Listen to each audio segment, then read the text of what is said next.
you go now. To where you are meant to be. Rhaenyra need not know. We will find a ship. Leave the dragon behind. I will not leave him. He's not like the others, Rhaena. He is wild. He cannot be trusted. He is mine. He is a part of me. I have been alone all my life. A Targaryen without a dragon. Disregarded or worse, pitied.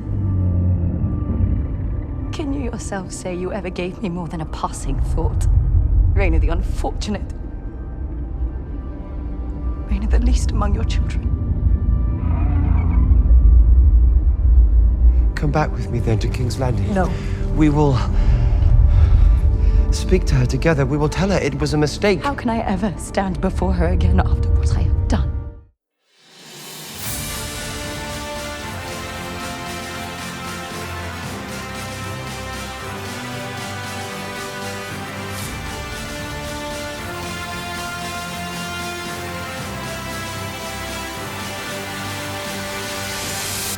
Welcome to the Unreal Hour. Hi there, welcome to our show. I'm Fiona. And I'm Emma. And we are here to cover episode 4 of season 3 of House of the Dragon. It was called Tumbleton. It was written by David Hancock and directed by Claire Kilner. And we are on episode 30 of Cast of Ice and Fire. So, coming up in today's episode, we have 3 points each that we loved from the show. Mm-hmm. So, I have a Hall of 100 Hearths. Ooh, that's very cryptic. Let's Get a Cat. And Enter Plotmund. Ooh. What have you got? So I have the Oldtown Conspiracy, the Tales of Larys and Aegon, and Planting the Dragonseeds of Destruction. Cool. We also have a huge dragon section. Yes. And as always, our very sombre R.I.P. And maybe some other bits in there that we liked or did not like. Absolutely. We will be dropping some lore as well. So, let's get into it. Overall thoughts of this episode? I would give it a solid 7. Solid 7. I am going to go one step further because of the lore, and I'm going to go with an 8. Cool. For a character building and plot development episode, it was absolutely great. It was, and it was back to true format. Yes, it was. Yes. I much preferred this pacing. It was good to see some old locations. Yes, and some new ones. Yes. Yes. Set design, set dressing, CGI, prosthetics, they were all absolutely amazing. And of course, Ramin Djawadi is fabulous as always. So yeah, really, really loved this episode. I have nothing but good things to say. Yeah. Excellent. So maybe not about the characters. yes, the characters themselves made some questionable decisions, but they weren't writing problems. No, they were not. Right, okay, so would you like to go first? Cool, so I'm going to start with my Hall of 100 Hearths scene. It was my favourite scene. Right, yeah. That didn't involve a dragon. Yes. I think that we should make that clear. Yes.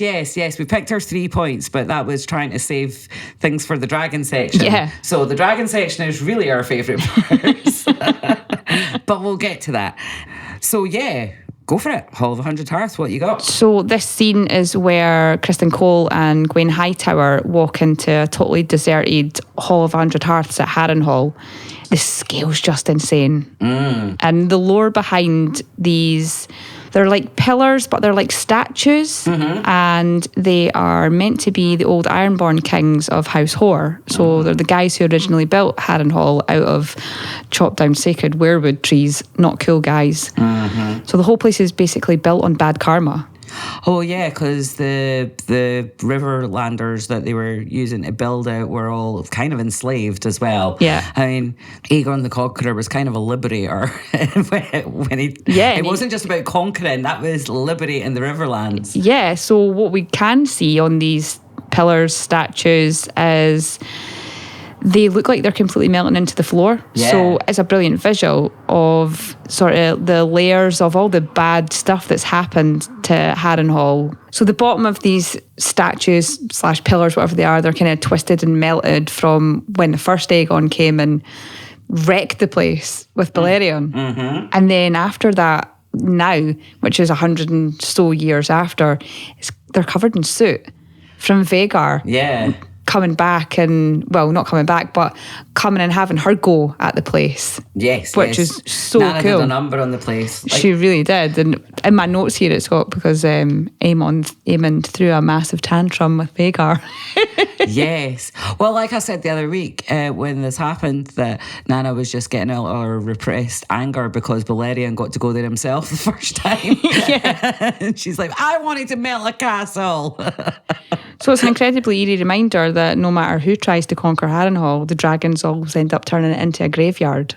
Yeah, exactly. And then as the scene progresses, they're sort of walking around Harrenhal and then they bump into Alice Rivers. I know. Well, I clipped that scene. Brilliant. Are you lost?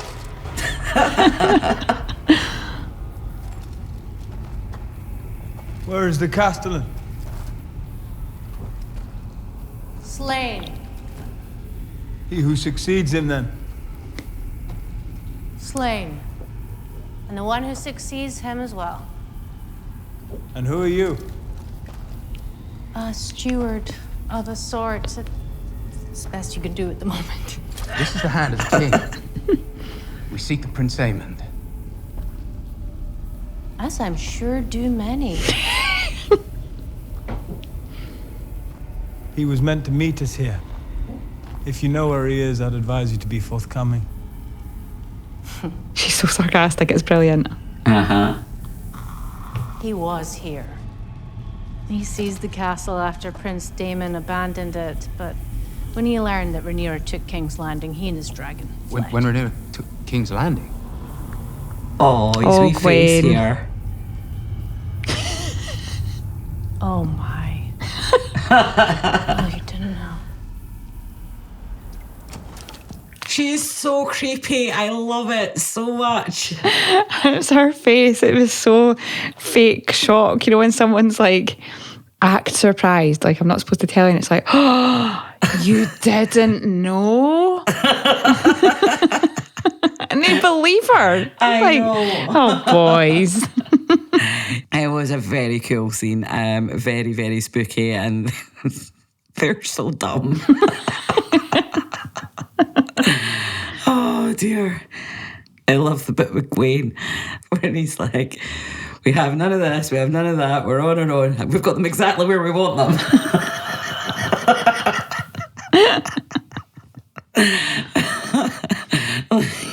Oh, Just Gwaine. so deadpan. Yeah. It was brilliant. And there was kind of a role reversal here because he's like kind of all doom and gloom. And Kristen Cole's like, no, we're going to march out there, we're going to fight them. As long as there's no dragons about, I'm in. I love that he turns his own line on him Yeah. from last week, Yeah, which he I can't did. remember what it is. Oh, it's something about being beasts. Yes. Yeah, we'll turn into beasts.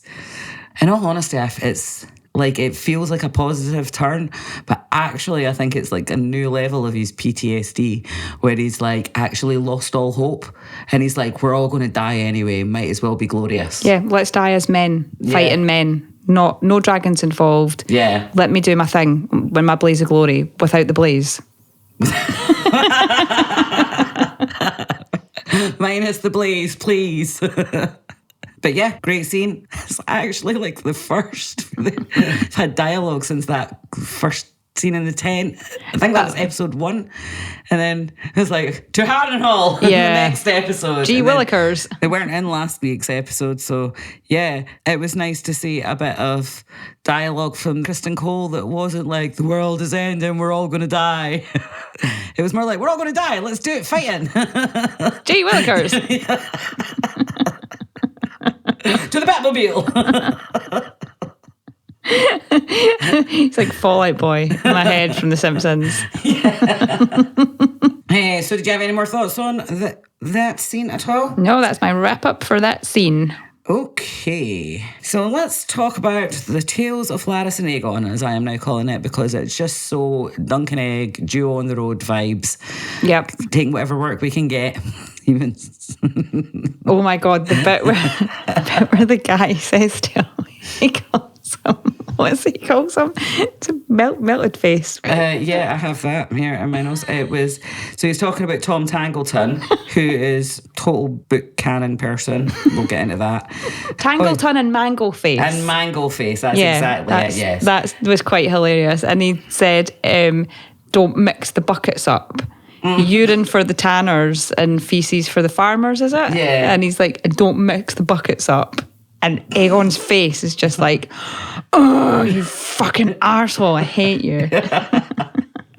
Yeah, Aegon was not happy. The face acting was brilliant. He was just so pissed off and so like, these people are so beneath me and I have to blend in and I don't know if I have it in me. Which he doesn't. I'm gritting my teeth as much as I can, but I'm going to explode. So yeah, really cool scene. When we first come into Rook's Rest, we see melees on the wall. Sad. So sad. It's just rotting away. That really got me. I didn't expect to see that.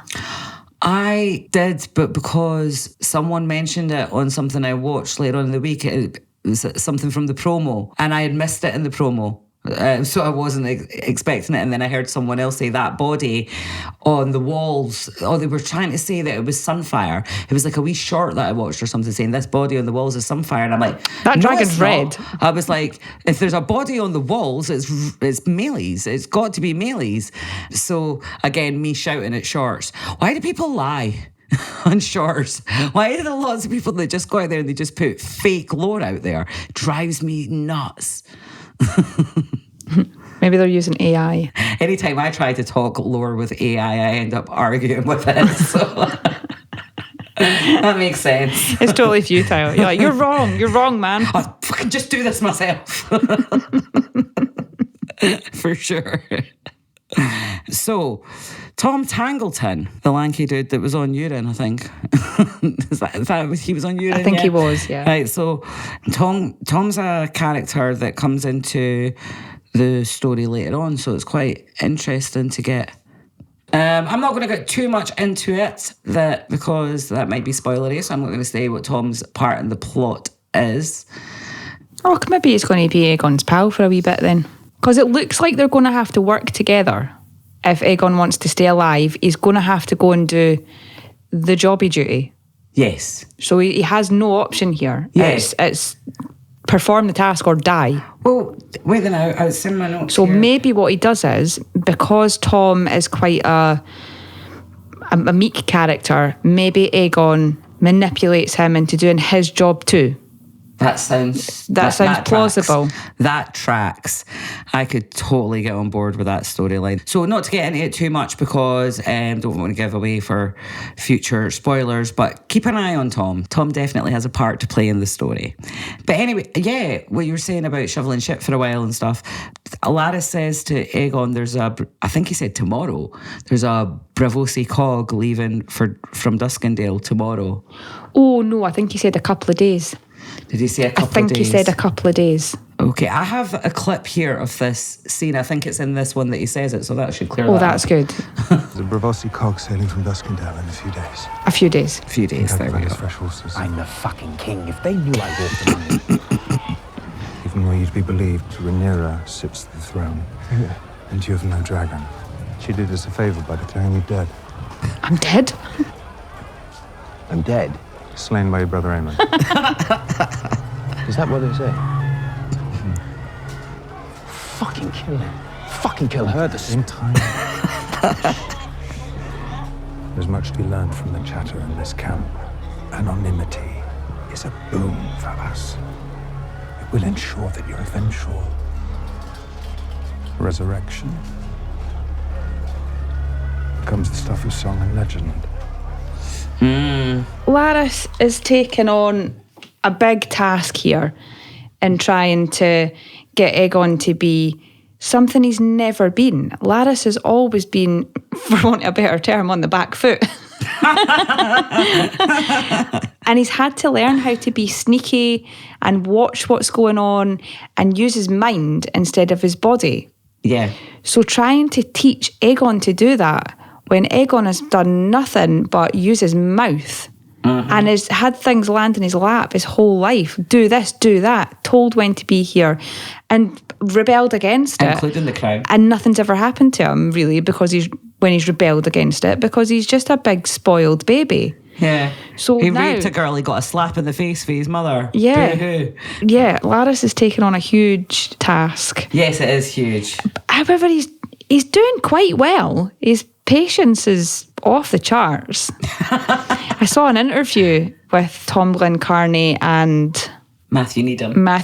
And Matthew Needham said that Larys's character couldn't be any more opposite from him as a person. Yeah. He said that he gets very overwhelmed easily in situations. He's not the type of person to just take a step back and wait and be calculating. So it's really interesting for him to play that sort of character. Right. And then Tom Glencarney said, yeah, no, I would say I'm probably very like Aegon. I do get overwhelmed now, quite quick to shoot my mouth off. And then he was like, no, I'm not like Aegon though. Like, and then, but maybe I am actually a bit less evil. Yeah, I'd like to see that. But apparently those two actors have got a massive bond and they get on really, really well, which good. displays on screen. It definitely does. Which is, yeah. It's a great pairing. Yeah, it was nice to see that interview and see them. They've got some proper on-screen chemistry. Yeah. They were like, oh, we both get overwhelmed at things and we bounce off each other. And what a great pair up. Oh, Love that's that. great. Love that. So after that, he goes for the food and there's none. And he pure loses his shit. He actually I'm not fucking having this. Is this how you rule? Running out of food? And I'm thinking, excuse me? Half your city are starving. I suppose that kind of started on... No, it started before Rook's Rest, didn't it? It did. It started before Rook's Rest. So you want to talk. It just shows how out of the loop he is, even with what's gone on in his own life. Exactly. He has no fucking idea. He's such a colossal fuck up. He really is. So entertaining to watch, though. I'm loving them. And then he's going to go and kiss the shitty boots and kiss his feet. He's like, kiss my feet. And I'm like, Larys will do it. Yeah, I love that. I didn't think of that. I was too overwhelmed by how graphic. Well, it took me till my third watch to come up with that. the pieces of shit on the boot was so disgusting and he went so slowly. I don't know how he didn't retch. Oh, I know. Yuck. Notice how the camera cuts away right before he actually... Yeah, before the lips touch the doo-doo. Yuck. Lumpy jobby. Oh, it's amazing how this show can gross me out and have me entertained at the same time. It's quite a talent. So yeah, I don't have any more notes on Larys and Aegon, just to say that I loved all their scenes. We got some more Sunfire stuff, but we'll save that for the Dragon section. Yeah. So that means you're up. So next we've got Enter Plotmund. Ooh. Because let's face it, now Otto's dead, Plotmund is officially the new Plotto. Yeah, has to be. I actually think he might be one-upping his uncle. Oh, he's so Machiavellian, isn't he? He is. He's horrific in all the worst and best ways. Otto is a pragmatic strategist who was ruthless. But Ormund has been sowing this for a while, though, because we see that Rhaenyra asks for the correspondence between them and there's nothing for Ormund getting back to him. So I think Ormund may have had designs on the crown. What do you think? Oh, yeah, definitely. It's very evident that the plan's been there for a while. His little character arc in this episode was great because first of all, we see him visually, he's in the bath, man. He's just... He's in the main big house in Tumbleton, in the Lord and Lady's house, having a fucking bath. Yes. And they come in and they're all pissed off and they're like, the woman's like, you're sleeping in my bed. What's going on? Absolutely outraged. Yeah, and the man is just so, now it's not very nice what you're doing, and she's like fucking raging. She's like, you're in my bed. Yeah. And then my favourite bit is where she says, well, well, she's the queen. Yes, my favourite bit too, yeah. And he just stands up. Yes. Naked in a bath, and it's the most pissing on his territory display. Yeah. Like Oh, he's yeah, just totally. gets his dick out in front of them. Like, Well, this is what my notes literally says. Like, she's the queen. Is that so? He says. Yeah. And then he literally starts swinging his big dick around, and we know it's a big one because Lady Footley can't take her eyes off it. yep.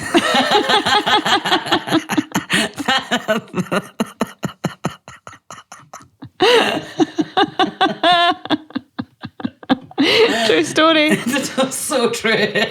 Oh yeah, and the next bit when he gets that letter from Boros Baratheon, that was hilarious. Actually, let's hear the clip. My prince, my lord, a raven from Storm's End carrying more excuses from Lord Boros Baratheon.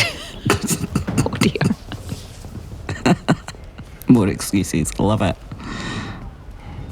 That Lackwit sealed a marriage pact between Prince Aemond and one of his horse-faced daughters, and yet where is he now? Send another raven he can understand, one mayhaps with drawings rather than letters. Absolutely love. He's quite amusing. I like him. He's very evil, but he's quite dismissive in that tone there. Is it? Do you know what? It's actually a kind of parallel to Daemon at a small council meeting. Yeah. Daemon's very similar, and he's just. But we'll get to that later.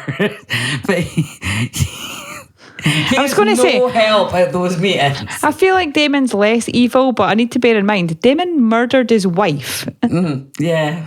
and plotted with Rhaenyra to get rid of Rhaenyra. Yes, for sure. No, it's not about evil as such. It's more about Murky's murky pants. it's the dismissive. He's just like, who's this guy again? You know, like Daemon was, and Ormund's like, oh yeah, send a raven, maybe send him pictures, so maybe we can understand. Little stick men. For sure. Great. So then next after that, he's given out his fair justice in public. You just get this feeling that it's disingenuous. Yes. Because it seems to be it's very fair. He's brought his men into the town, Oh, no. and they're allowed to go and live in these people's houses, but suddenly it's all very Viserys. I don't think so. Oh, did you? Right, well, respect to you for seeing through that, because I was like, oh, Ormond, that's it. That's how we deal with fucking, like, I bought it. I did buy it just in that one scene, and the rest of the scene I thought... No, I thought he was very Dick Dastardly. There was something creepy about how quick he was to be like, oh, well, no. What we'll do is we'll gild you and then we'll break your arm. And there didn't seem to be any hesitation in that. He was definitely just playing a role there. Bloody puppet master. Oh, went right over my head. He's an oddball. And then he's like having this total temper tantrum. And we can see Daemon anticipating his moves. He's like a 0 to 100. I wrote that Daemon reads the room like an abuse victim. Yeah, totally. And he's like, get out. The guy's like, what? Yeah, and by this point, Daemon's already backed off. He takes a few steps back. Yeah, watches his body language reading the note, and he hasn't said anything He yet. didn't move. He didn't pull an expression or anything.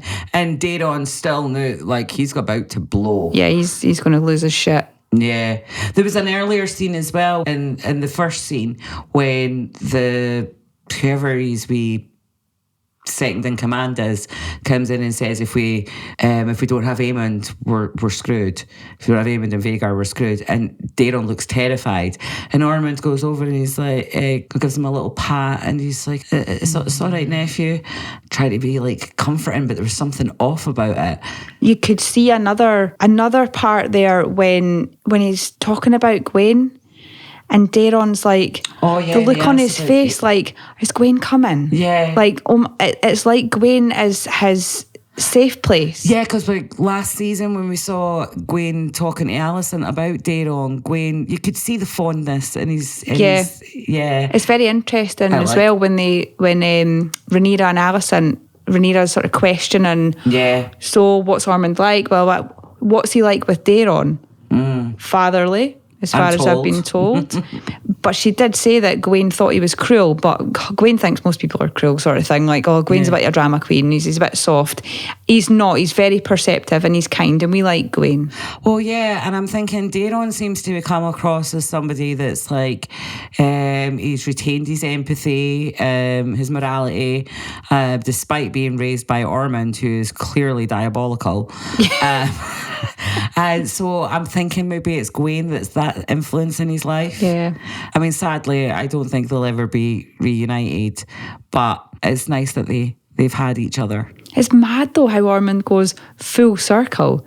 Yeah. And by the last time we see him, he's like forcing poor Daemon to kill Leo. Yeah. Kat's brother. When he'd already made out like in front of the public. Yeah. This is who we are. Well, actually, we are the Hightowers, and we provide justice, and we're taking care of you small folk, and this is the law, and we're very pious, and we look after women and all of that jazz. And then in private, behind closed doors, he's like, no, he's besmirched the Hightower name. So, and that's the point where he's like, but you're going to be king. And I was like, Plotto. He wants to run the show behind the scenes because he thinks he can manipulate. Well, he knows he can manipulate this boy. This boy's terrified him. Totally. It just so happens that I clipped both those scenes to highlight that point. So let's hear them. And this is on the steps when they have their complaint. Yeah. When he's holding court. On the steps, yeah. What is your name? Garrick, my lord, of Whitegrove. Garrick of Whitegrove. You have violated guest right. You have debauched yourself upon a woman and injured another. Your punishment will fit your crime. You will be gelded. And you will have your own arm broken. You may remain in my service, but trespass again, and you will hang. My lord, I have a wife. Oh, my lord! See them home. Have a mace to tend to their wounds. What the hell is with these rapey guys when they get caught out going, I have a wife? Well, maybe you should have thought of that in the beginning. Tensions are exactly. High. Lawlessness and disorder claw at our gates.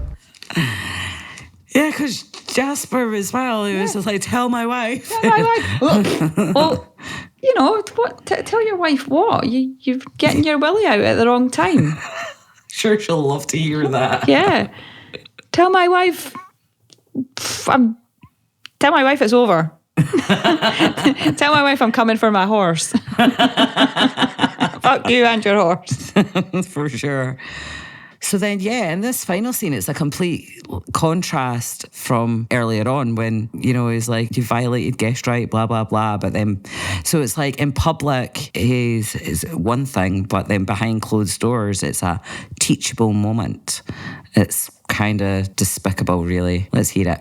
Now, you must be king.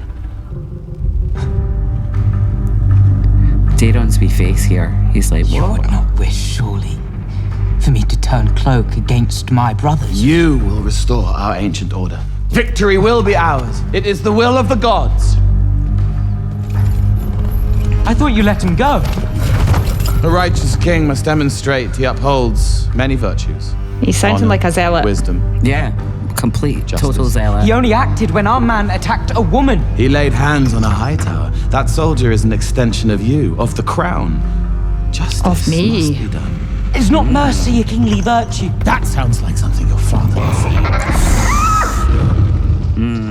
Not happy with that comment, was he? No, not at all. More on Tessarion's reaction to that later. Yeah. Ormund is just, his true agenda is becoming clear now, and this is not just a thought he's had since Rhaenyra took King's Landing. No. No, he's been planning this Daeron's whole life. Yeah. It's terrifying. I don't think he'll stop at anything to try and get what he wants. Ormund, you're a bad, bad man. Plotmund, you're a bad, bad man. That kind of brings me to the point that I was going to make about the Maester's conspiracy for my section. Kind of leads into this quite well because there was a lot going on there. So first of all, we've got the Septon last week saying, nah, I'm not going to anoint you. And as we pointed out, a lot of things last week, they wouldn't have been said had she not been a woman. But as Rhaenyra is a woman, the Faith have got that little bit of extra ballsiness to stand up to her, even if she does have, 6 or 8 dragons on her? It was, how many dragons she got? She's got a few anyways. Let's go with 6. She's got 6 dragons on her side, but like he's still ballsy enough to say no to her. But then this is follows into the following week, but in a really cool way that is echoing the lore mysteries about the Oldtown Conspiracy. So we've got the Maesters, the Sept, and the Hightowers. So it's like a plan C, isn't it? It's a failsafe. If we can't have Aegon, no, then we've got Aemond. Yeah. If we can't have Aemond, then we've got our plan C of Daeron. That's our last ditch. Yeah, exactly. And you can see that this, by the way Ormund's talking, particularly, you can see that this is something that they've been holding on to generationally as a family since Aegon the Conqueror. Right? He walked in, he took what was ours. Oldtown was the biggest, most bustling city in Westeros until Aegon came along and raised King's Landing. And we do hear a conversation in the episode that lets us know that the Hightowers have paid for the Sept. Well, yeah. So I've got that clip actually. So that was the first one that was making me go, oh, wait a second. So it's Rhaenyra talking with Orwell. They're talking about how connected are the Sept to the Hightowers. So let's hear it. How much control do the Hightowers exert over the Faith? Well, they endowed the building of the Starry Sept. And Oldtown was their seat for centuries before the conquest. The Seven are as intrinsic to the High Tower fabric as, dragons are to House Targaryen. But control, I think not. The Faith is too proud to allow such influence. Well, you would say that. The High Septon has refused to anoint me. The Faith clings tightly to its separate powers. If I may be so bold to ask, Your Grace, does it matter? Your Grace sits the throne. Your people have welcomed you back as a liberator. Your dragons rule the skies. Are these not symbols of power enough? Yes, they are. Shout out to our upcoming legitimacy video, which we will be diving into these different symbols of power and what they mean throughout the entire Song of Ice and Fire series, but also related to House of the Dragon as well. So keep an eye out for that coming soon. To stay on point with this episode, I love that this wee thing has been highlighted, the connection between the Sept and the Hightowers. But what wasn't highlighted there was the connection with the Maesters as well. Yeah. But so it was really funny that it was a Maester delivering this line going, no, they're not. No, there's not control there. Well, you were saying that. You're the third point of the triangle, mate. You're the Grand Maester. Like, if there's an Oldtown Conspiracy, you're in on it. Yeah. So, yeah, I love that they've went there. This is some deep lore. And it's not even just going back to Aegon the Conqueror. It goes back to the founding of Oldtown. We hear about Battle Isle, and we hear about the Hightowers fighting off the last dragons on Battle Isle. And then there's the whole theory about the Hightowers not actually being not being first men. Well, it's not a theory. That's I think pretty sure that's a stated fact in the lore book, that the Hightowers are not first men. They were there before the first men. And people assume that they're Great Empire of the Dawn. That's the theory part. But we know that they were there before the first men and that they fought off the last dragons. So maybe their mission to fight off the Dragon Lords goes back thousands of years, millennia, rather than just centuries. So love that this was highlighted. Love the lore. So cool. So yeah, we've got this thing the last week with the Septon, and then we've got the Maester conversation about the Sept and the Hightowers today, and then Ormund just drives it home at the end with his anti-Targaryen, kind of racist speech. So let's hear it. You are a good boy. You speak kindly, and you say your prayers. I have raised you in the light of the Seven, and the Father smiles upon you. But there is a taint in your blood. The Targaryens are a savage race, poor in intellect but rich in cunning. With dark spells, they created abominations to subdue what was rightly ours. We are the superior men, but against that, we could not stand.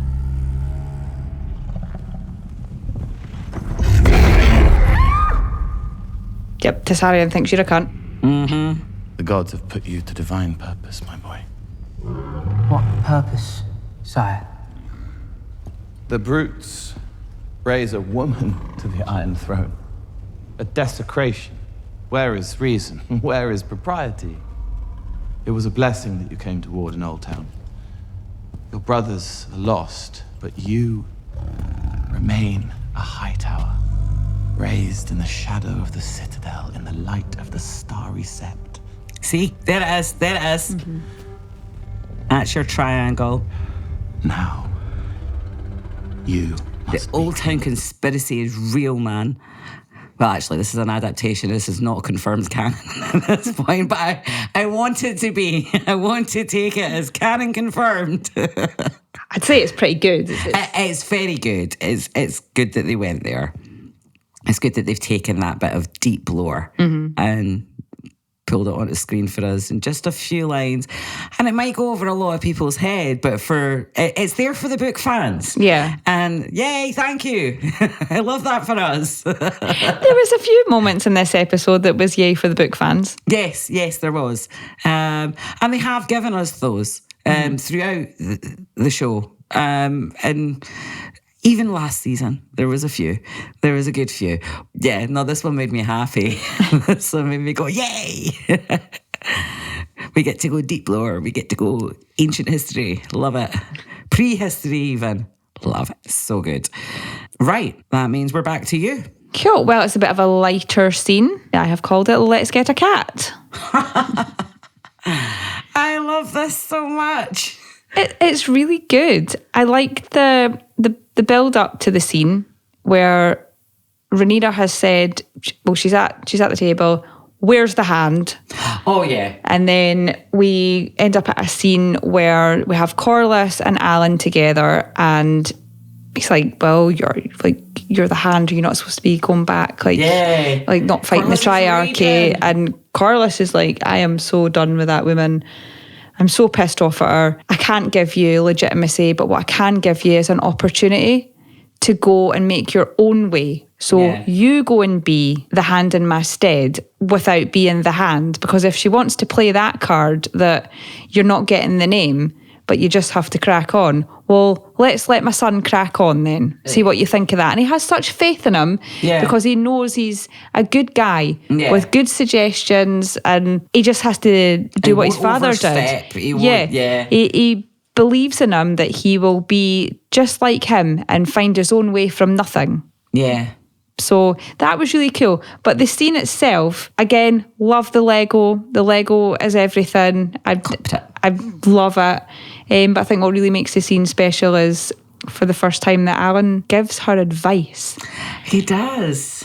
It's quite a big thing for him to volunteer that advice, but it was so natural in the conversation. Yeah. They did have a wee bit of that Valyrian trauma bonding. Yes. So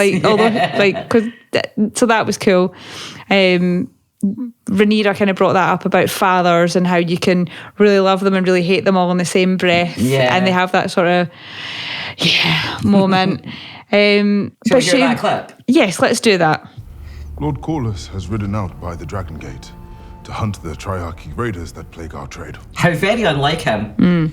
He has able men who could lead that campaign, while his queen struggles to restore a broken kingdom. You do know who you hired as hand, yeah? Your Grace, if I may, my Lord Father has lost much. And my Lord Father. Thwarted. A fight is perhaps what he needs. True. Yeah.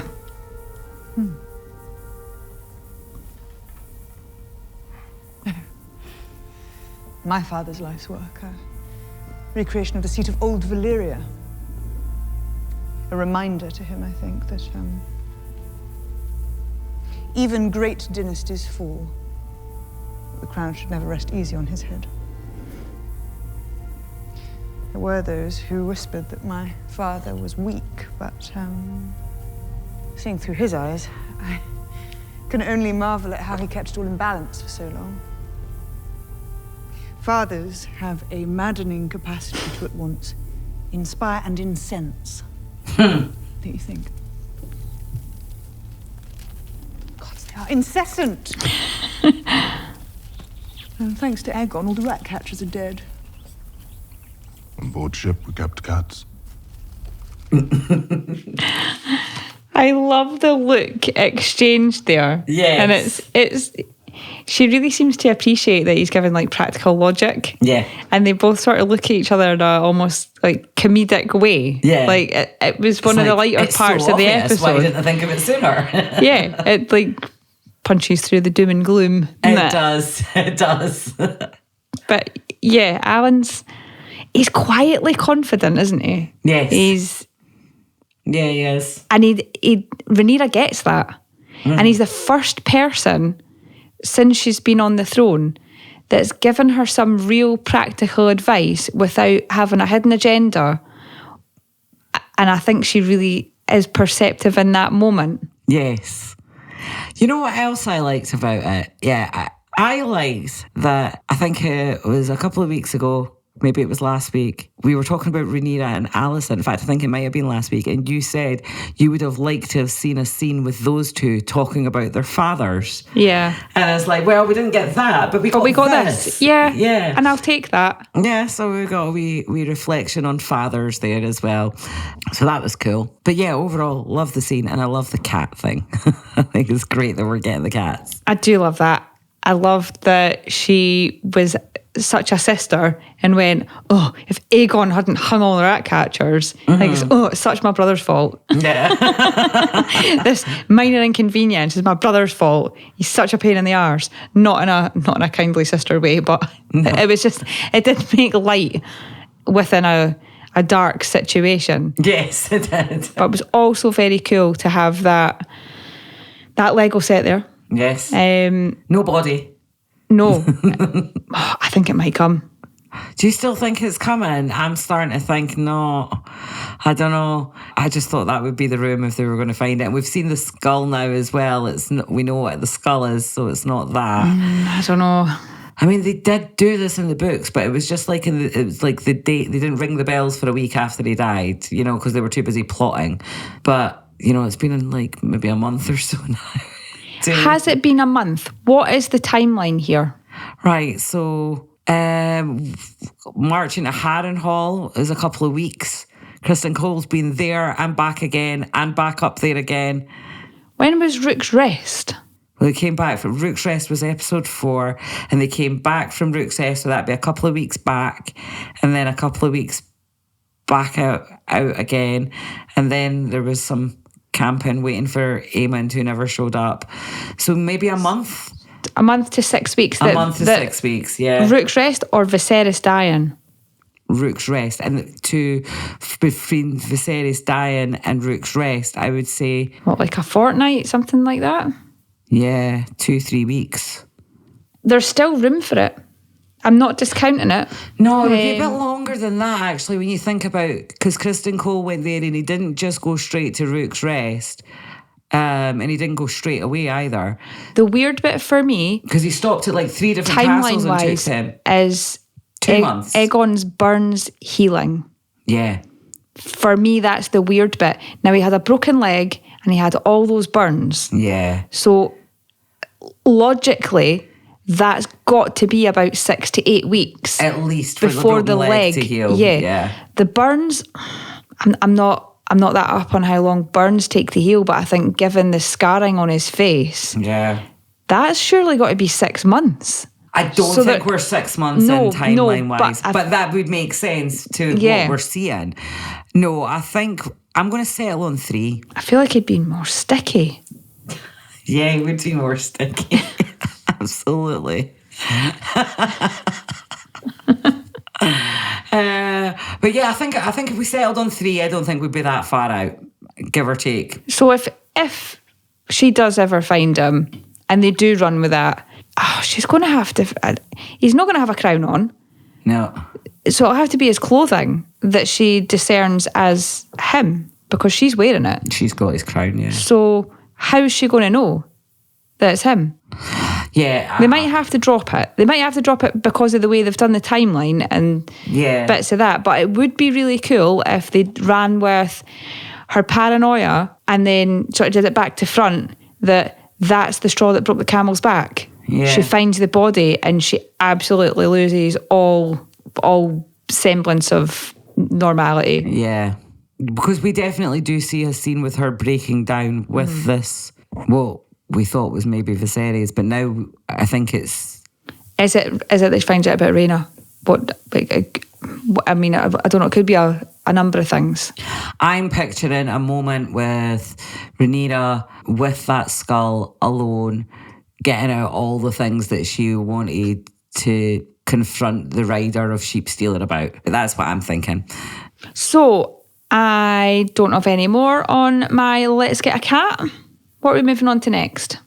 Which brings us to my next section, which was planting the dragon seeds of destruction. Because Rhaenyra was making mistakes. Yeah. So first of all, at the beginning of the episode, it was she can't attack Tumbleton because they're basically using the people of Tumbleton as a human shield. Or human shields. I have a better theory about how she could have gone about that. Let's hear it. So the easy answer to removing the Hightowers from Tumbleton is just to play on the weaknesses of their main guy. Yep. That would make sense, wouldn't it? So use the dragons to rain down on Tumbleton with all the fecal matter in King's Landing. It's endless ammo, zero bloodshed, and given Ormond's strong sensitivity to odours, it wouldn't last 5 minutes in such an uncouth environment. Well, exactly. According to Davos Seaworth and Gendry, there is literally a river of shit that flows through his flea bottom. It's endless ammo. And you've got fucking flying dragons. You've got whatever, how many? 6, 8, we don't know, I can't remember. But there's plenty flyers there to fire that shit all round. Shit. Yeah, absolutely. Ormond wouldn't last 5 minutes. Napalm. She's already been informed that he's got a sensitivity to odours, like a massive Well, one. actually, this beginning point where she's just ranting about Ormond, she hasn't spoke to Alison yet, so she doesn't know about his sensitivity to odours yet. But yes, she had in the show she had a 15-minute window, but we'll take this as a whole day. And this is what I mean. By the end of the day, she should have come up with this. Rhaenyra's not a strategist. She's not doing well. She's not thinking, like, how am I going to win this? What's the way to keep the people safe and win in the best way? If it transition from Viserys to her, then she might have done okay. But I don't even know if Viserys would have thought of the jobbies, but no, I don't it's think a fair Viserys plan. But the fact that it's wartime and there's lots and lots of problems, she's not equipped to deal with all these problems all at once. Maybe one at a time. Jobby bombs. Jobby bombs. That's it. We must write to HBO and tell them they missed a trick. I'm going to write to George and tell him he missed a trick. Jobby bombs was the answer. I love it. So yeah, she's making mistakes left, right and centre and weird decisions as well. So the thing with Orwell when he goes to put the ball on is the thing, and she's like, relics of an old regime. She's just decided that in the moment, right? This is not pre-planned. She's just went, no, we're not doing that anymore. At this point, is she still on? Because I reckon I would have been quite pissed off with this stupid little ball if I was still on. Like, maybe she probably is. Get rid of that fucking ball. We're not doing that. We're not doing that. No, that's just ridiculous.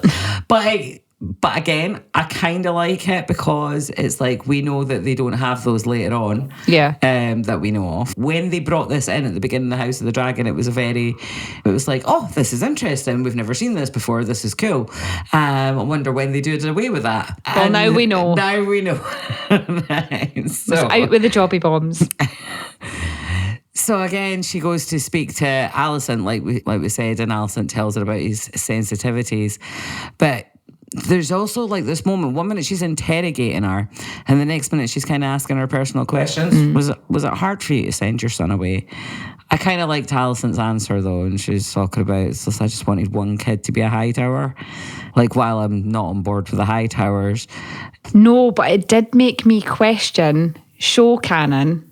Not questioning the show canon as such, but question, was this kid born with dark hair? No. And after all her moaning, did she go, okay, let's give that one up. So first of all, if he was born with dark hair, why did they send in a platinum hair decoy? I'm just no buying that Ormund is that good a hairdresser.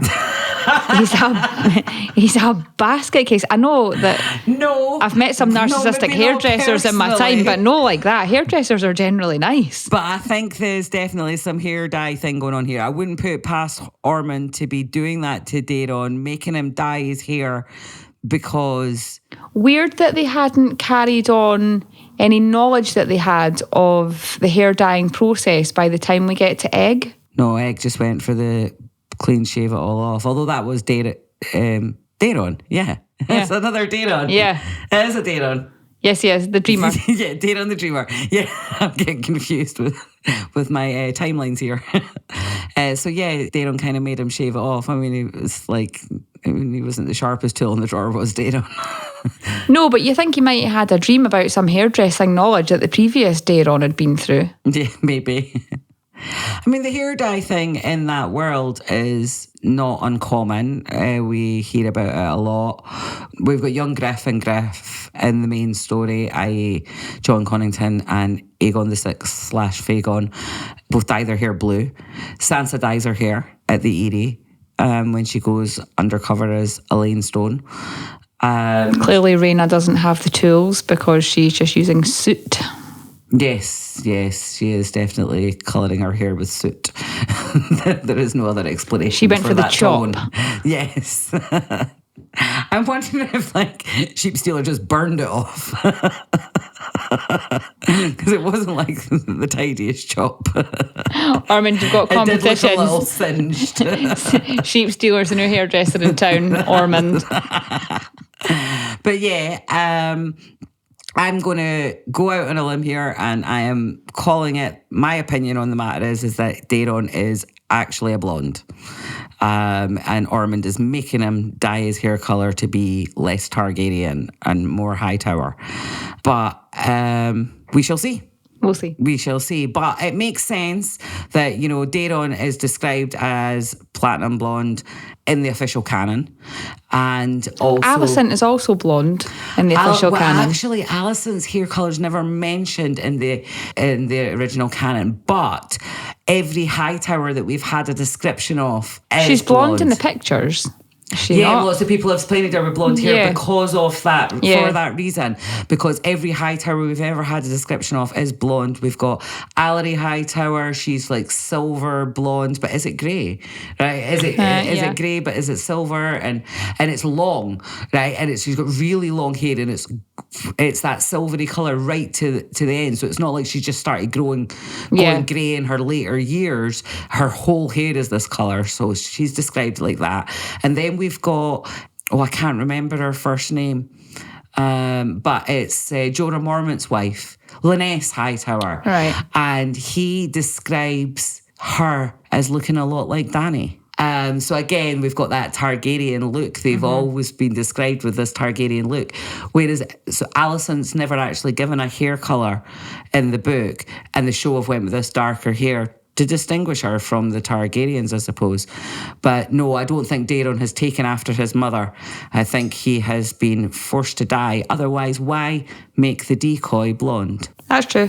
But anyway. Dumbing it down for the fandom, maybe. Well, they do that. They did that with Rhaenys. Yeah. They made her Targaryen blonde when actually Rhaenys is half Baratheon and had dark hair. So they dumbed that down for the fandom. So I wouldn't put it past them. But I'm going with logic brain. Logic brain doesn't always be House of the Dragon canon brain. But here we are. But anyway, so we digress. So the thing with Alicent is that she keeps going back to Alicent. She keeps going back to Alicent for advice. So there she starts off with just interrogating her, and then she gets into a bit of a personal conversation with her. And then later on with Alicent again, when she goes to her and she's like, I've arranged for your father's remains to be sent to Oldtown, and here's your shrine. Yeah. And there was an element of, like, it was a nice scene, but ulterior motives.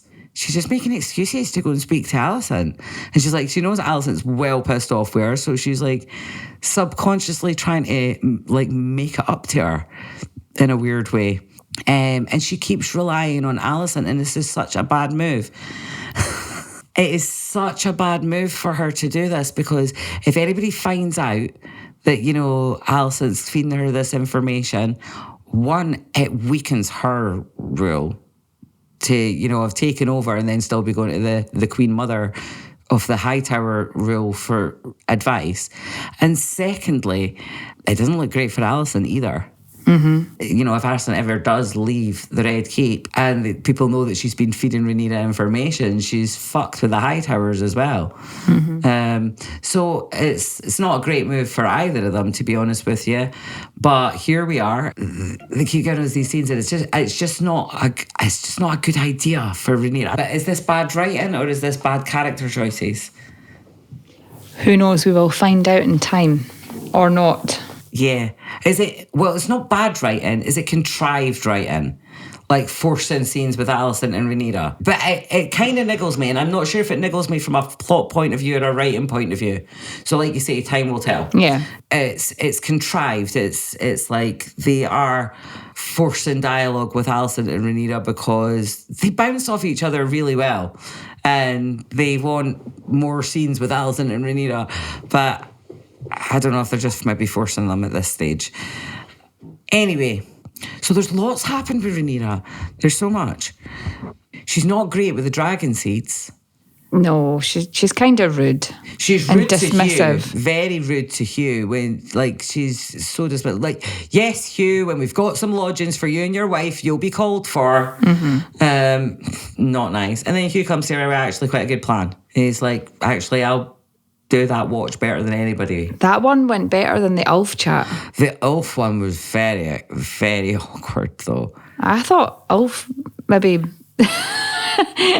he missed his own level of how offended he should have been by the Queen of Bastards thing. Yeah. Because it may not just relate to her sons. It doesn't. She's I mean, the Queen there of was Bastards a when strong it sigil next to the but it also relates to Queen of Bastards, as in it's bastards that are the dragon riders. Yes, so yes, it definitely is. He's taken no offence. He didn't realise that. No. He didn't quite take the offence at himself there.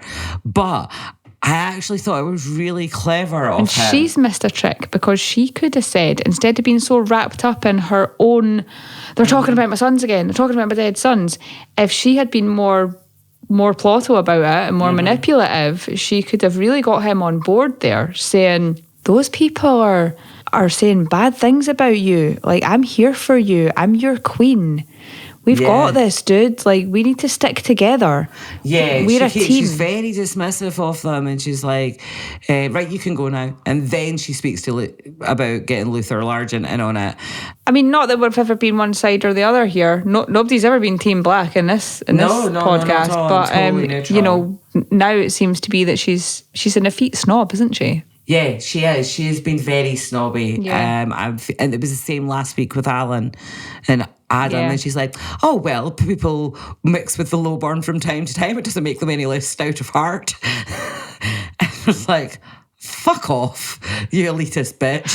Right? So there was mind your neck in, Nira. Exactly. But yeah, so she was very rude with the dragons. Actually, I do have that clip with Ulf, actually. Let's hear that. They protest you, you know. Yeah, and you. Out there in the city.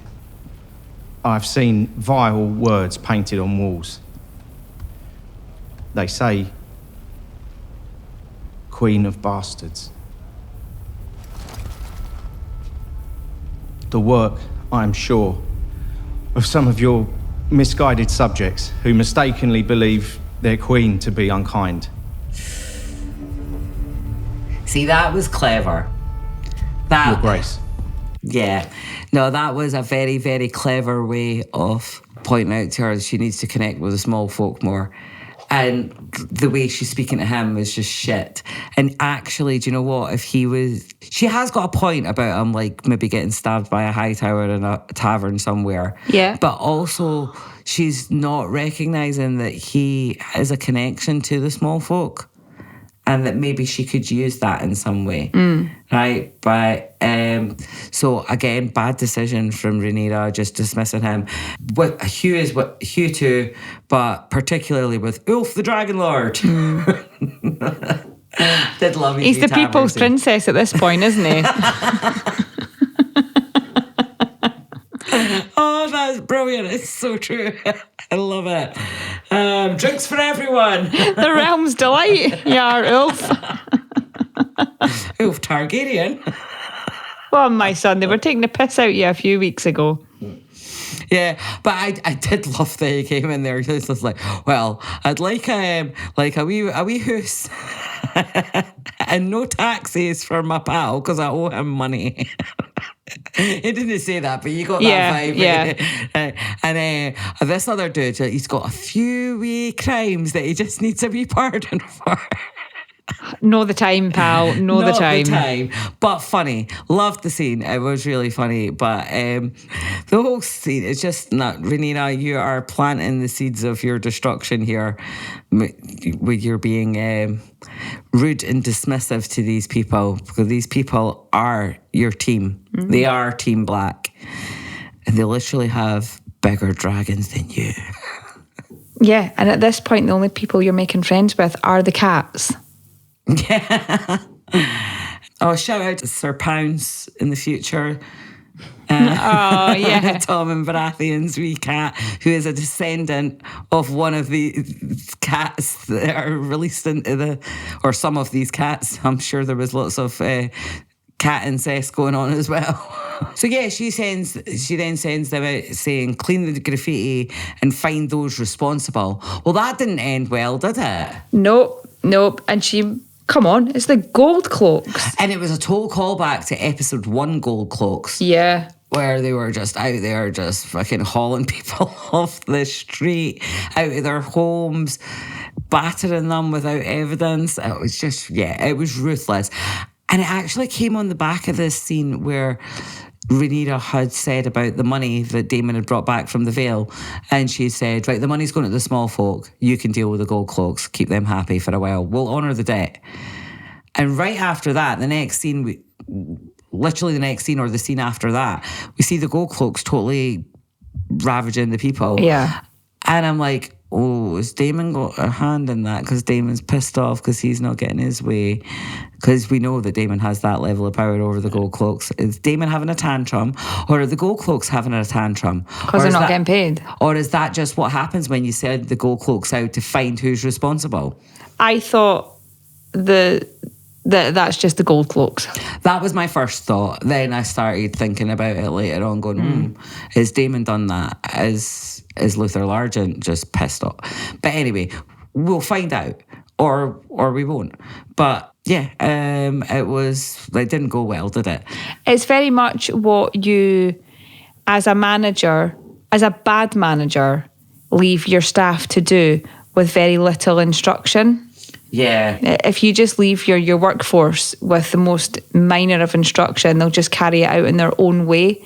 Yeah. And it might not be what you had envisaged in your one shitty sentence, Rhaenyra. No. No, she didn't make her ideas clear there, did she? No, her management style is sparse and open to too much interpretation. Definitely. So then we mentioned briefly about the scene with Daemon bringing the head in. Well, that man didn't have a dental plan, did he? No, he didn't. I love that, like, Torrin just kind of, like, moves his glass away from the disgusting head on the table. And then he starts giving a financial report. And he was like, will you please explain who this is? He's the fall guy, dude. He's the fall guy, definitely. Let's get a master of coin, someone to blame for all the money problems. Let's have Manderley. He seemed weird. Yeah, love that for Mysaria. That was a great idea. And I love that Dave is like, well, I bet you think you're smart, Todd and Manderley. Well, I'm the smart one around here. Whatever, David. He's so shit at a council meeting, isn't he? He just sucks. Again, poor management. Yeah, definitely. Daemon's a war general. Yeah. Send him off to do war stuff or gold cloak stuff or something, anything other than sitting at that table. Sing a song and set things on fire and have some wine. Yeah. That's his area of expertise. He's not a diplomat. No. Although he did quite well in the Vale. Yeah. Well, he got what he wanted. I don't know if he did well. His vibe was like, just give me the money and I'll stop being annoying. Definitely. So, of course, there's a big debate over how to spend the money. Mm-hmm. Oh, God. Like, Mysaria, like, get another song, man. Like Robin Hood. Yeah, definitely. Todd and Manderley's like, has anyone considered a tax? No, Torin, no, we have not. No taxes. Please don't do taxes, because, spoiler alert, that's where it all goes wrong in the book with Lord Celtigar and his taxes, which is weird, because Lord Celtigar in the books did come over along with the rest of our small council to King's Landing, and they are not invited on the show. So, yeah, so they're debating for a wee bit. Rhaenyra shuts down the debate and clears the room. She's like, I need more info, Daemon. Need more info on the skull on my table. Like, what is this? Love that she's got a desk to work from now. Definitely. And Daemon's dropped a nasty, creepy head on it. She's like, what the fuck, man? Exactly. Not cool. And of course, like we said earlier about Mysaria's like, whose head is that? And David doesn't even dignify it with a response. It's just like a turn over his shoulder. Like, just fuck off. Please.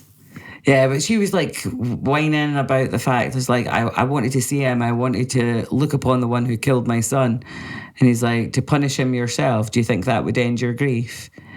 And yeah, I think she probably does think that it would help. It won't, but she thinks it will. That's what she feels like she needs right now. However, grief is a process, and sometimes these things need to happen to egg you onto the next level of the process. So, yeah, I think, yeah. And that's where she is. She's stuck. She's stuck in this place where she's in vengeance mode. This is what she needs right now.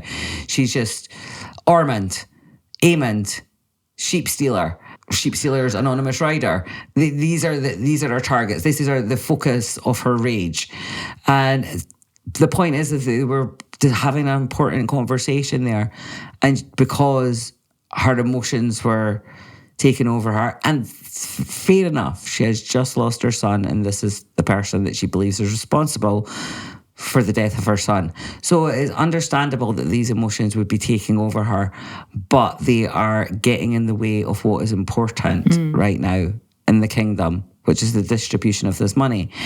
And she didn't even really think it through. She had this conversation with Daemon about Sheepstealer's rider, and Daemon's like, calming her down. It's not important. Just let go. It's dealt with now. It's done. Move on. You don't need to. And then she just comes out with this answer. Just, money goes to the small folk, and Daemon, you need to, the City Watch can.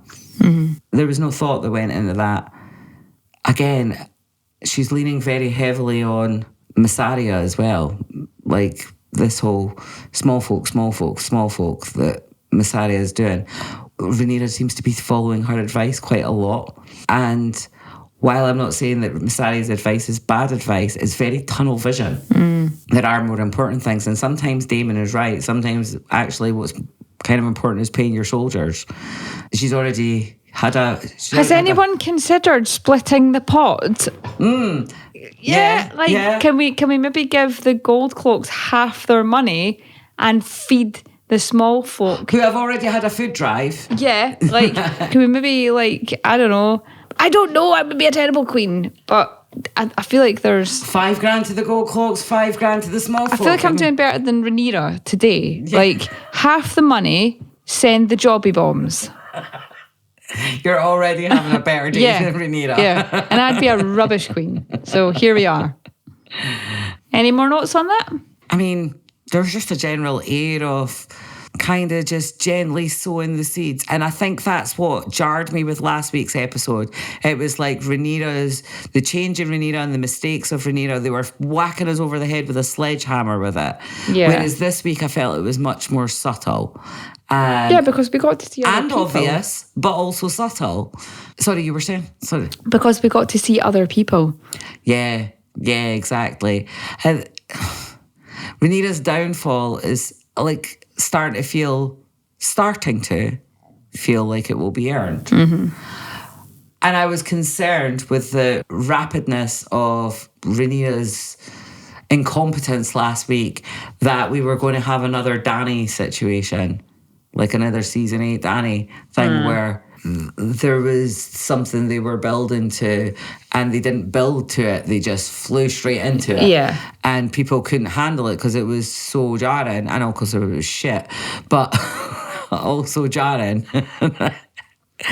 And that's what I worried was happening. But this week felt like Rhaenyra was in a much stronger and more capable place, yet at the same time was making mistakes, and at the same time the odds were stacking against her. And that's the way I always kind of pictured the decline of her rule. I could have done without last week's episode and just had this one. Exactly. Yes, that is it. If you'd given me last week as fish feed, and then gone into this, I would have bought that. Yeah. But we've had enough hate on last week's episode. But I'm more highlighting what an improvement this was, for sure. I don't have anything else to say on that. And that would then bring us to our dragon section, which I have renamed the Dragonbond section this week, because that's what it was. There was absolute displays of Dragonbond all over the place. So let's get into that.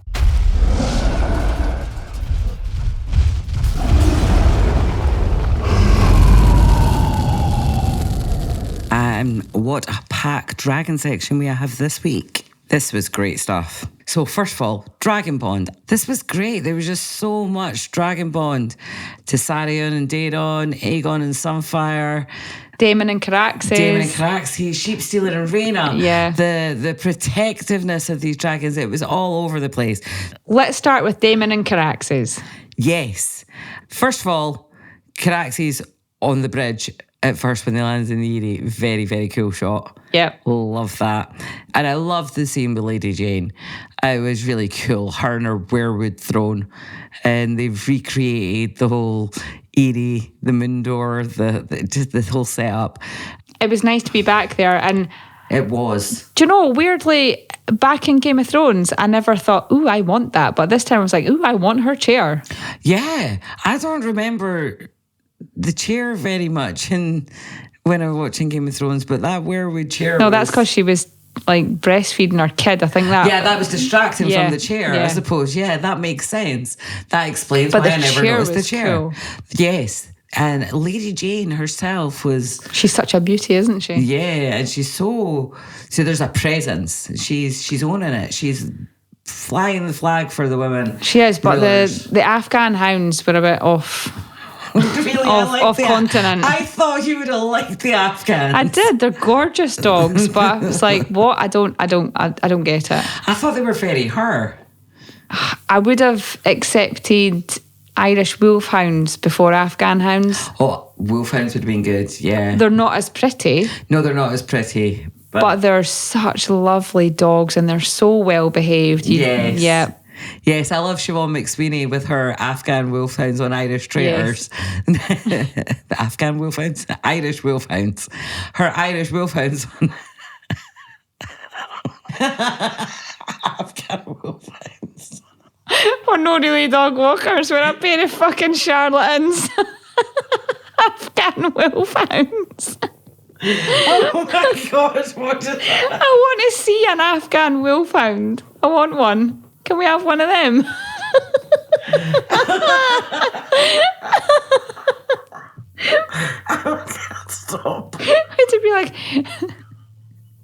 Maybe he's born with it.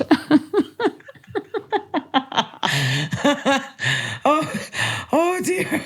Oh, my heart.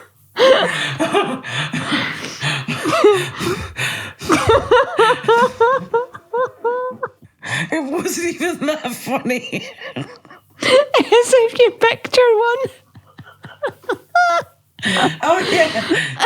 That's why I started laughing in the first place. It's the hybrid you never knew you wanted. Oh, that's definitely going in the outtakes. There's actual tears. So yeah, a couple of Irish wolfhounds would have been.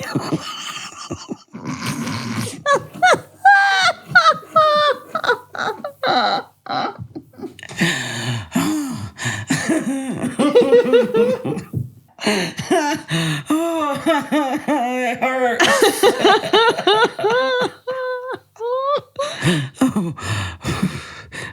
Yeah, that's great, Emma. Totally, what you said. Right. Right, that's going in the moon door. Yeah, in the moon door. Right. Irish wolfhounds would have been better placed. I agree. So then when Daemon leaves with 10,000 dragons in his saddlebags, that was really funny scene as well. Like Daemon was trying to like load up.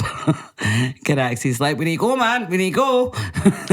Yeah, and Daemon's like riding gloves in hand, like, whoa, what? He like sort of slaps the saddle. Like, what are you doing? Like, calm down. I actually clipped this because it's our very first human and dragon argument. Yeah. So here, let's have a listen. Idari Caraxes. Lentoti lot somigon. Gidir. Lakiri. Now Caraxes. Idari sobe.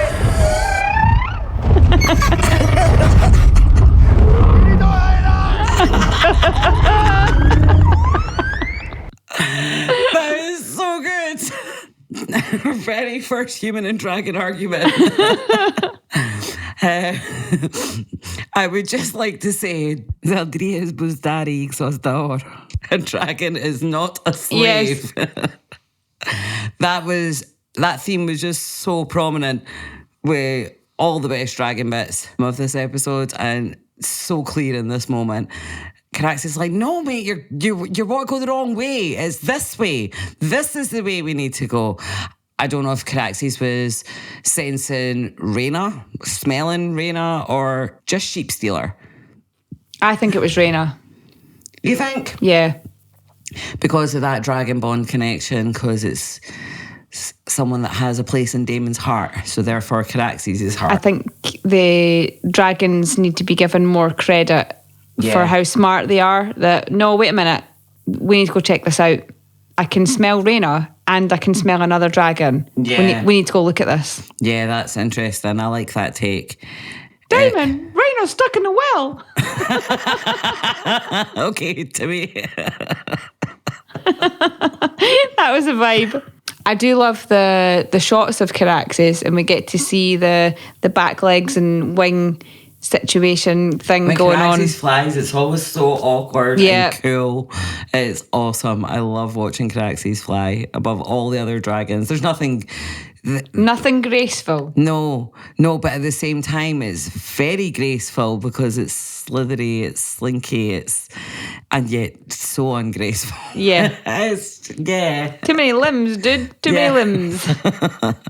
Too much body. But cool Caraxes shrieking, lots of cool dragon sounds there. Sound department were on point with that. I loved that. The whole argument between them absolutely came across so well. Very good. Very, very good. Loved it. Loved the shot of Rhaena in the cave. Yeah. Now, we've almost saw that shot before, but I couldn't pick out the silhouette of the person before. So that was really cool. That was really, really cool. Loved that. So let's actually listen to Daemon realising it's Rhaena.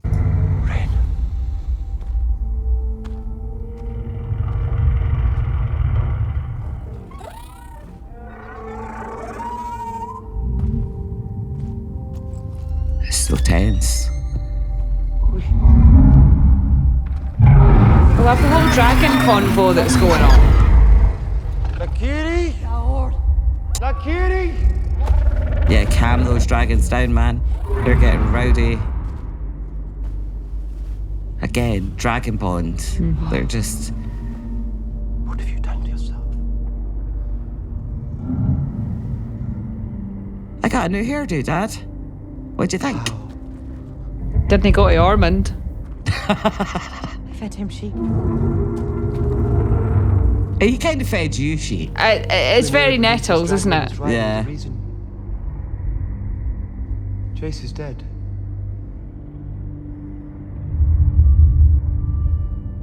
I wanted only to help. To show her, to show you. I never intended to. Does she suffer?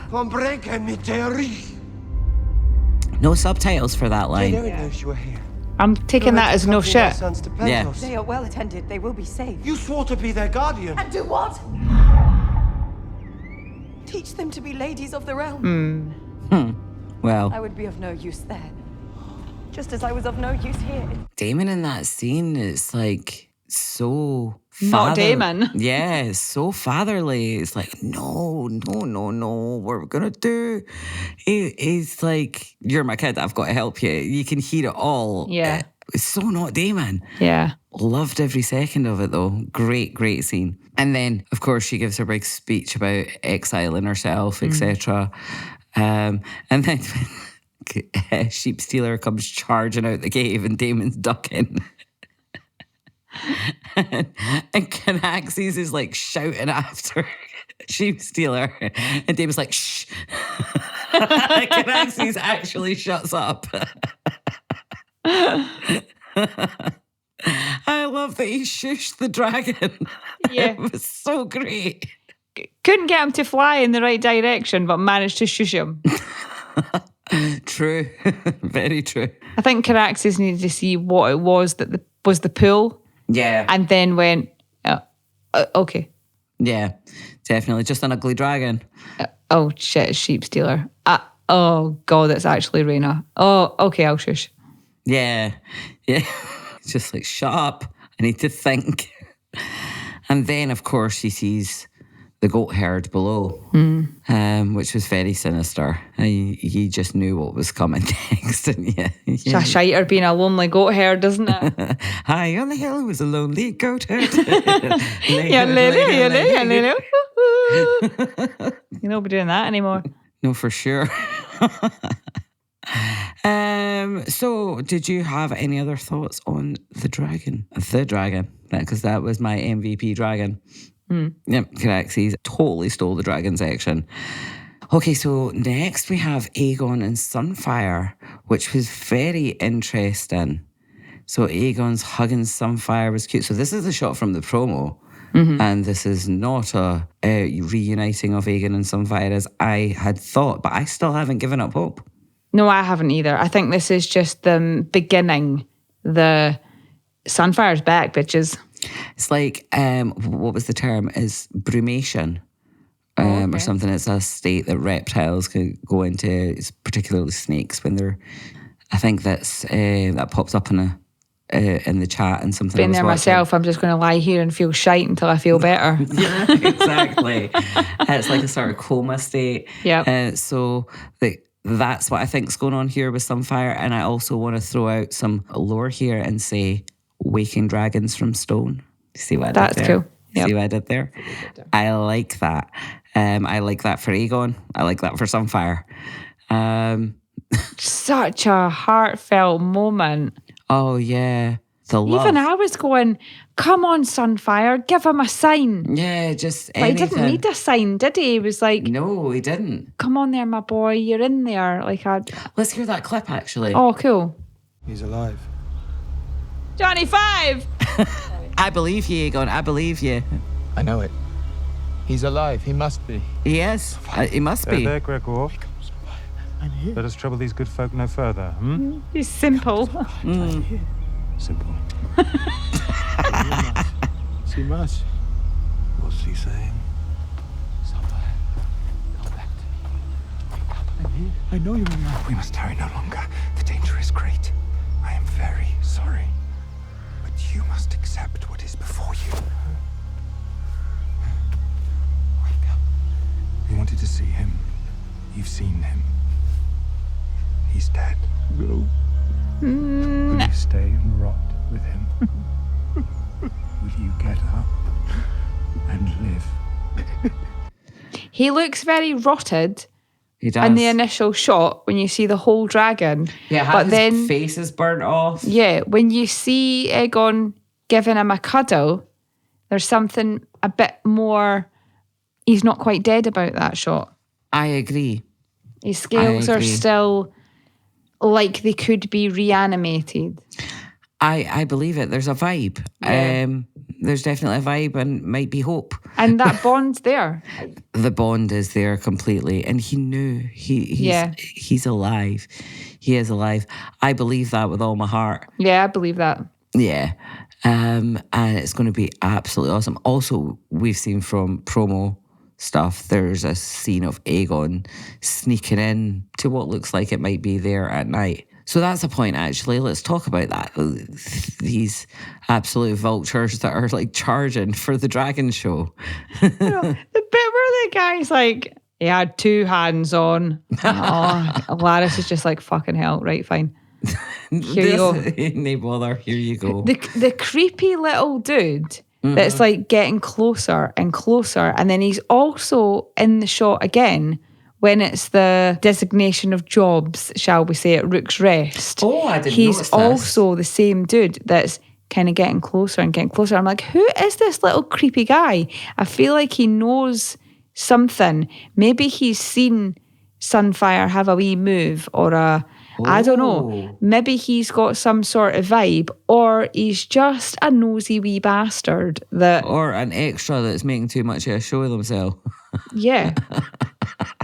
He's somebody's son, that's what it is. He's a high Heejin's son, that's what happens. I'm going to keep an eye he's out a for Nepo him, baby. I did not... Yeah, total Nepo baby. I didn't see this, and I'm going to keep an eye out for it. I'm going to rewatch it, and I'm going to have a look for him and keep an eye out for him in future episodes, because maybe he is somebody. Same little skulking cunt. To be fair, they haven't cast a few important people, so why would they cast somebody unimportant and have them in your face like that? Like Daemon, for example. Daemon, we clocked him in episode 1. Yeah. We were like, okay, no, there's something going on with this guy. And yeah, like I said, it makes the reveal more interesting if it's someone you've already seen. So maybe this guy is one of those moments. We'll keep an eye out for that. So did you notice that Aegon was going by the name Gregor? Yes. Which is interesting. I mean, if they went for Sandor, that might have been a wee bit too obvious. But to go for Gregor... the burns thing. The burns on his face.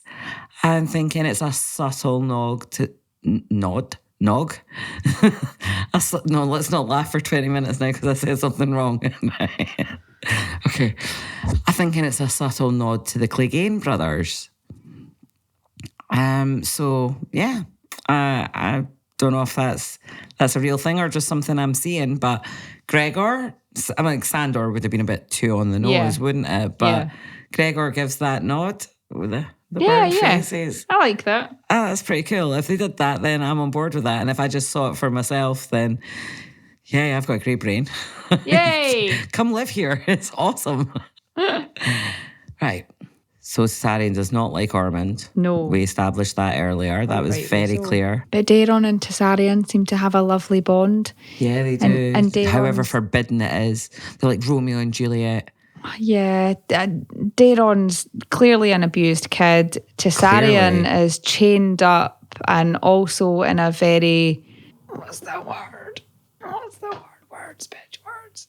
Repressed? Yes, also in a very repressed situation. Yeah.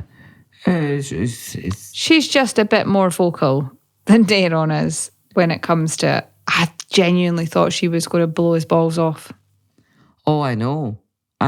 She was right up there like, I'll have you, mate. Yeah, you've made him do something absolutely awful. You've changed him irreversibly. And I can feel that. She felt that change. Absolutely. The Dragonbond in this scene as well was just so tight. And he'd just been so massively racist as well. So I hope she was like, excuse me. Yes, he was incredibly racist against one half of Daemon's family. Mm-hmm. You know, as a young lad, he's going to have a curiosity about this side of himself that he's never been allowed to explore, thinking about his brothers, his mother. Aside from Gwen, I'm going to imagine that Tessarion is the only love that he feels. Yeah. Apart from his weird Stockholm syndrome that he may have. Yeah, there's a little hint of fear, that too. There's fear, there's caution. Is that thing that, like, when you've been on the receiving end of abuse, that you just learn to read a room? Mm-hmm. And I saw that in Daemon from in the first scene with him, not just in the scene where Ormund got the letter and he's like, get out, and steps back, but you saw in the first scene, he's like, there's just something about his submissiveness. And you pointed it out last week or the week before, actually, the way Ormund was with him was not like an uncle to his princely nephew. No, it was weird. It was like even less than a squire. He was very... And I thought it was part of the ruse, but now, knowing what we know, I actually think that you were reading that correctly, as that's how he is with him, not just he was putting that on to hide him. Yeah, that's their dynamic. Yeah. So that's interesting as well. Tessarion for sure does not like Ormund. And you can't really blame Daemon for being scared as well. I mean, he's just a wee boy with a wee dragon, and all these big badass dragons are coming for him. So I thought in our visual at the very end, we see Tessarion take that big breath and you see the fire and you think, roast him, girl. And then when the visual ends and you only have the sound before the credits come up, it sounds like she roasts the body and eats it. Yeah, that's the way it seemed to have been taken on. So it seems like Tessarion is possibly feeding off of the way Daemon is with Ormund. Yeah. I'll just submit. I'm not agreeing with this, but I have to submit or you'll kill me. Yeah, exactly, because that wee dragon's been vulnerable itself. It's only just taken a wing within the last month or so. Roughly around the time of Rook's Rest, that dragon took might have had a lot of rolled up scrolls over her beak. Yeah. A lot of slippers. Yeah, exactly. I reckon that dragon's just as abused as Daemon is, and as much as you can abuse a dragon. But being chained up, being only allowed out to fly when Ormund deems it okay. So I wonder how far the Dragonbond goes. We've never seen this before, but it could be something because they are intrinsically linked to each other. It would be cool if the Dragonbond extended the way she feels towards him and him towards her. It's like a teen phase that she's now starting to rebel slightly and go, we're not having this. Come on, Daemon. I'm going to open my mouth and show my flame to him. I'm just going to eat the body. But we need to start standing up and stepping up here. I'm going to be your energy. Let's do this. You would like to think that's how it would be with them, but historically, it's not what we've seen with the dragons. You can't enslave a dragon. No, you can't. They have their own mind. So maybe this one has her own mind in the respect that we're not doing this. No, and I think I want an ending where Tessarion roasts Ormund. That would be great. That would be satisfying. Yeah. Justice for Tessarion. Chomp him like a sheep, girl. Yeah, definitely. That's my wish for the end of Ormund. Ormund is a great character, though. Love it. Yeah. Yeah, absolutely loving James Norton in this role. Loving this role. I love all the quirks, all the layers of manipulation, the deep-seated planning. You know, I had a thought about this today. And it was all the cast now have worked together for so long, and I've seen so many interviews about how close they are. Yeah. So it might be hard to, I'm not doubting that they're great actors, but at this point, it's going to be hard to be kind of mean with each other. But when you bring in a new actor, it would be a fresher element to being mad at someone. and being genuinely quite, I'm detached for this character, so I'm able to be shittier to them. So in Walking Dead, when the character Negan was introduced in season 6, this character Negan was in widely anticipated, badass, evil protagonist character that from the comics that everybody was waiting. And when this character was introduced, they come in with an evil bang. And so they come in at the very last 5-10 minutes of one season, and then it comes in at the next season. The entire cast wouldn't speak to him. They had nothing to do. They were just like, we can't talk to you. To make the acting easier. Yeah, we're just like, no, we can't be your friend yet. And I've seen the whole cast with James Norton, and they're so lovely with him, and he's really trying, bless him. Yeah, he is. Yeah, but I wonder if there's an element to that they're like, okay, you're a bad guy, we have to keep this here because it's so hard to be shit with each other now. Yeah, I imagine it must be very hard being the new guy as well. Yeah. Oh, bless. But he's doing a great job. His character is brilliant and it's multi-layered, and I like that. We've not just got like generic bad guy here, we've got a layered bad guy. And that's great because we haven't seen much of Aemond recently. He'll be back. He will be back based on the trailer I've seen for the coming episodes very soon. But yeah, all in all, absolutely great episode. So anything else to mention before we move into R.I.P? No. Oh yeah, there was one other thing actually. Helena's pregnant. Congrats, girl. Or not. Or not. She didn't look very happy about it. Yeah, so the big secret pregnancy. Oh, that scene. So, first time I watched it, I was a bit distracted. There was stuff going on. And I just thought, what has she got? Is she being crazy, Helena? Like, does she have the wrong nightdress on? What is it that's on her overcoat? Are they going somewhere? Why are Alison's eyes popping out her head? Okay, fine, I'm just going to rewatch this.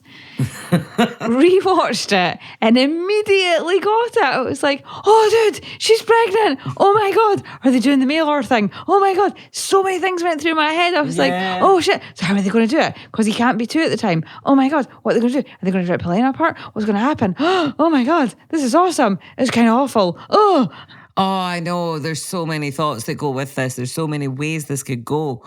We don't know. But I mean, like you say, Mailer was supposed to be 2. And here we are. She's just pregnant. Is it Aegon's? Is it Aemon's? I think it's Aegon's. Yeah. I think it's Aegon's and she's quite far along because we've talked about the timeline thing already. There are some people out there saying that it might be Aemon's, but we've not seen any hint of something going to that level with her and Aemond. Just a lot of intimidation. So I'm at a stage of life where I have enough kids and have enough pregnancies that you could class it on a sort of medieval term at this point because I've experienced all stages, all kinds of birth. Yeah. So what I'm going to guess from my own knowledge is the way and where the overcoat was being buttoned in order for Alicent to have felt what she felt as her mother. She's pretty far on, isn't she? I would think she's probably 5 to 6 months. That was my guess. Yeah. And that would work with Aegon's scar healing, with Viserys' death. The whole timeline thing would work if she was 5 to 6 months pregnant, because there's a lot of work going on there behind the scenes in your body, just making things, building things. Baby doesn't start to gain any weight actually until after 28 weeks. So somebody that Helena is at the stage where she's had 1 kid and twins. So this is her 3rd pregnancy. She's had no miscarriages that we know of, no? So none that we know of. 3rd pregnancy, she's still quite a young woman. You're not going to feel that. What Alicent would have felt was possibly an enlargement of her breasts, but that could also be to putting on weight, which I doubt is possible with the amount of food shortage that they've had. However, I think it's going to be in where she was buttoning, she's felt her abdomen bulging. Yeah. So for sure. You're talking about 6 months, I think. That would be my guess. Possibly 6.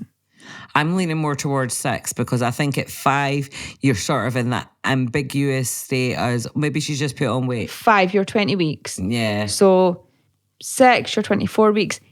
7...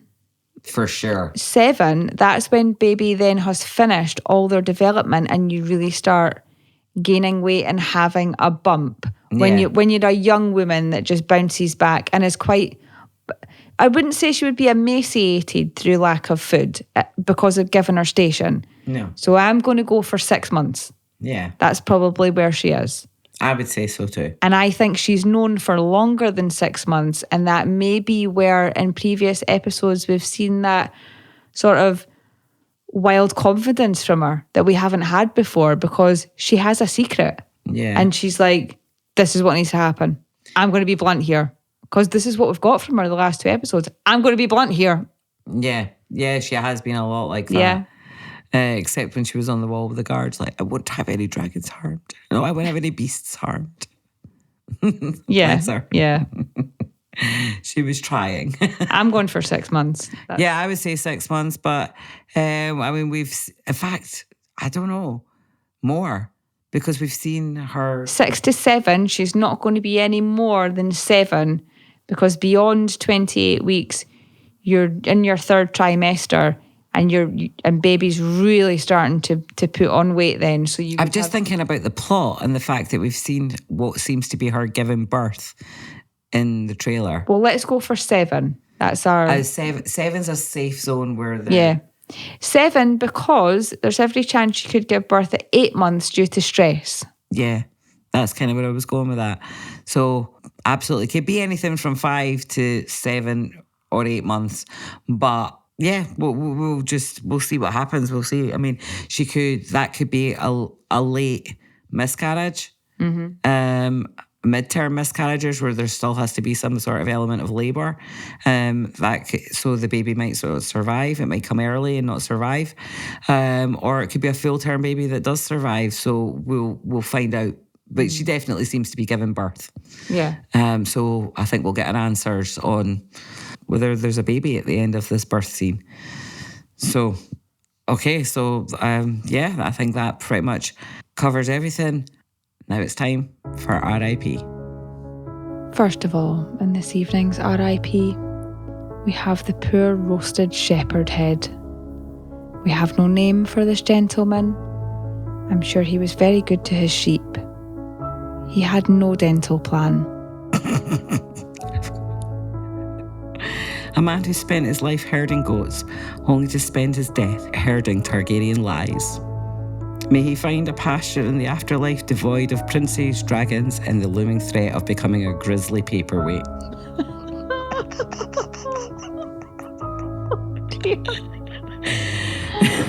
God, bless him. Rest in peace.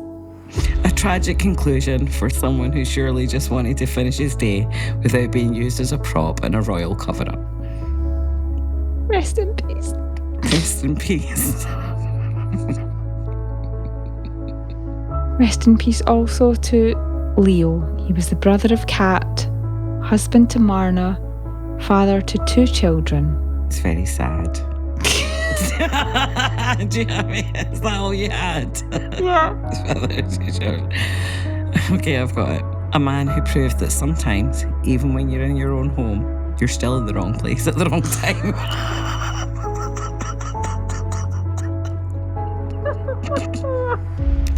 Rest in peace. Rest in peace, Leo.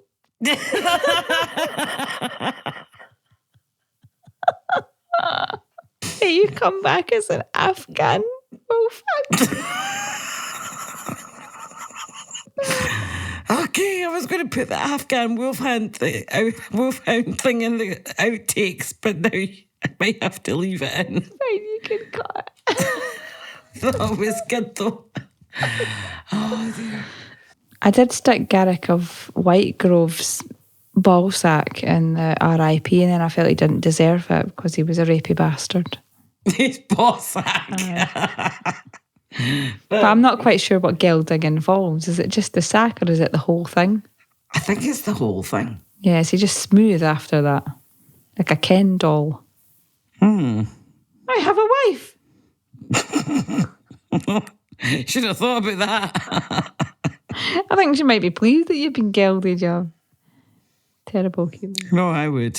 I think gelding's too good for them.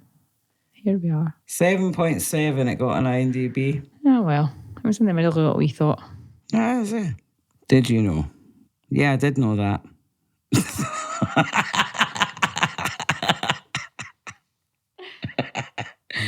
The Iron Throne has been greatly redesigned from Game of Thrones. It is larger and more asymmetrical to more closely match the description in George R.R. Martin's novels.